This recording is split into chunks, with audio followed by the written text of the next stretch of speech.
Ugh. Hello, everybody. Welcome to the lounge. Long time no see. I haven't disappeared off the internet or anything. I'm still quite active on X and I post there quite a lot. So, whenever I feel like I have something bubbling up in me that I just have to let out, that's where I post. But sometimes there are topics that require a video just because they have more complexity. And this is one of them because it also has a bit of a story that comes with it. This is the story of how I freedom of information my local RCMP detachment, that's my local police up here in Canada, and what exactly came out of that process. So, this little story begins in June of 2023, a number of months ago, and I was driving along and I suddenly received a distracted driving ticket for using my cell phone while I drove.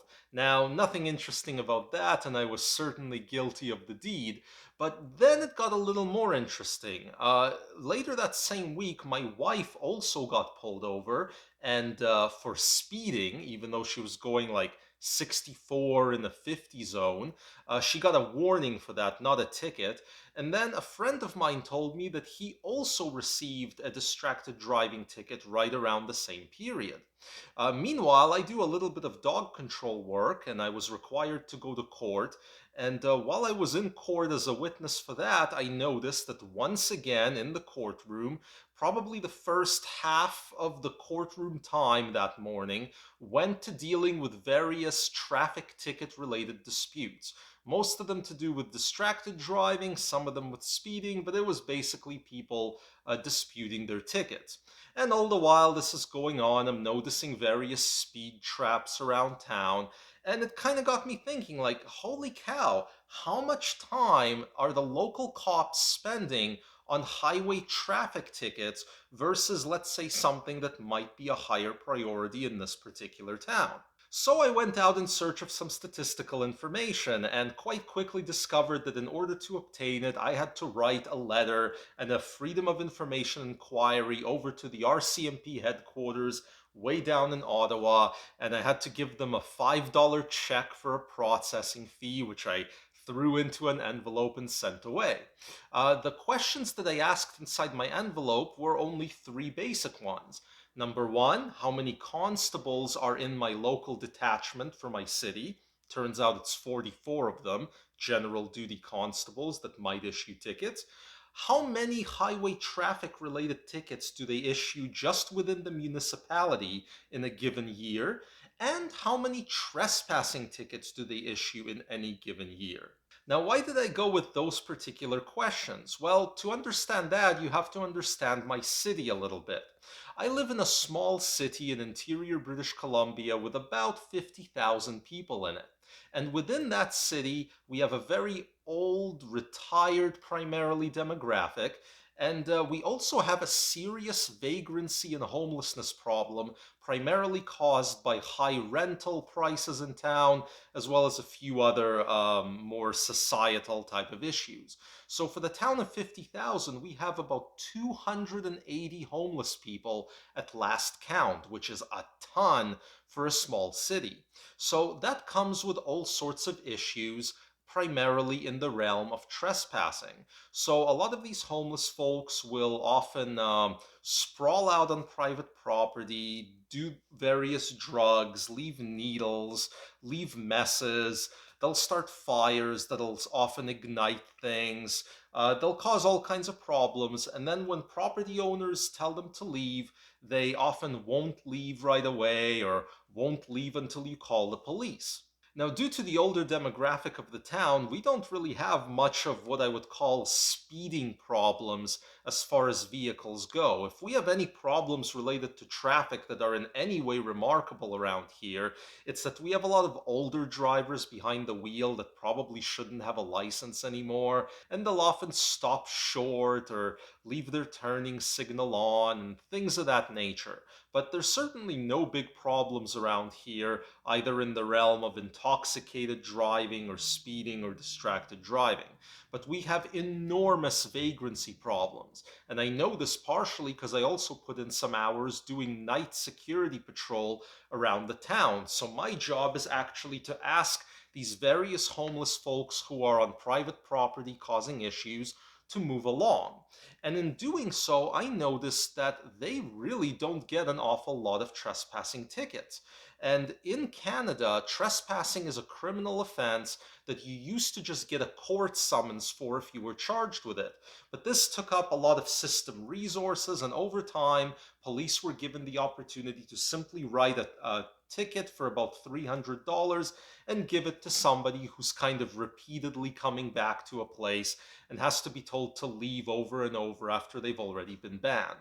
So, what were the results to my inquiry? Well, it took about a month before I heard back, and then they told me that they needed more time to dig up the info.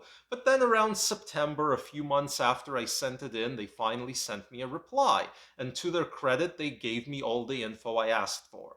So, on average, how many traffic tickets does my local detachment write? Every single year, the average is about 1,700 to 1,750 tickets, roughly speaking. So that's quite a bit. I mean, you're talking 365 days a year, so that's like 4 or 5 tickets per day kind of thing almost.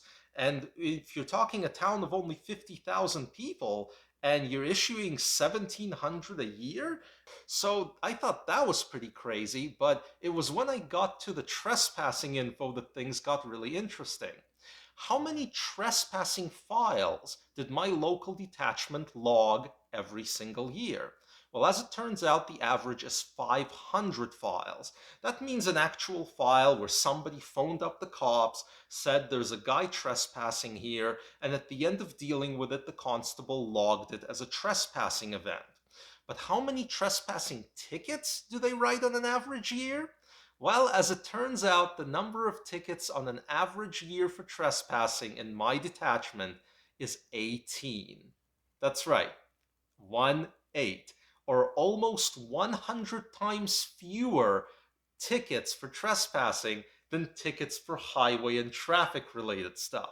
This is absolutely wild. This means that the cops spend 100x more time writing tickets for something that's not a big concern, while largely ignoring something that is a major concern and foregoing the only serious consequence a person can face for trespassing. So they got called out officially 500 times in a year for a trespassing incident, and they issued in a year 18 tickets. That means like 95% of the time or more, they're just kind of letting the person walk. And so it stands to reason why a lot of these homeless folks, I will often kick out of the same place over and over and over and call the cops on them when they refuse to move over and over, and they keep coming back because there's no real consequence for them to sort of stop trespassing. Now, what's my key takeaway in all this? Well, that's really up to you, and I'm not even harping on my own particular detachment, which you'll notice I'm not naming, though regular viewers can figure out who it is, because this kind of statistical data is likely replicated in towns throughout Canada and perhaps even beyond, where there is such a thing as trespassing tickets. It just shows that police are just not prioritizing the right stuff. Instead, their focus appears to be, frankly, on revenue generation, since every single one of these tickets is about $300, $350, $400 for either distracted driving or going, 15 or 20 kilometers over the posted speed limit. Now, I can take this information now and send it to my local councillors or mayor and point this out to them that, hey, the guys who kind of get all of their revenue and payroll from the city budget are sort of wasting their time on what is the most high priority issue of the community, which is the vagrancy issues and all the side problems that result from them. I certainly highly recommend anybody else who wants to find out similar info about their own detachment do the same. It doesn't cost you a whole lot other than the $5 processing fee, and there's certainly no retribution or, revenge or anything like that from your local cops for getting this type of statistical info. It is your right as a citizen to obtain it.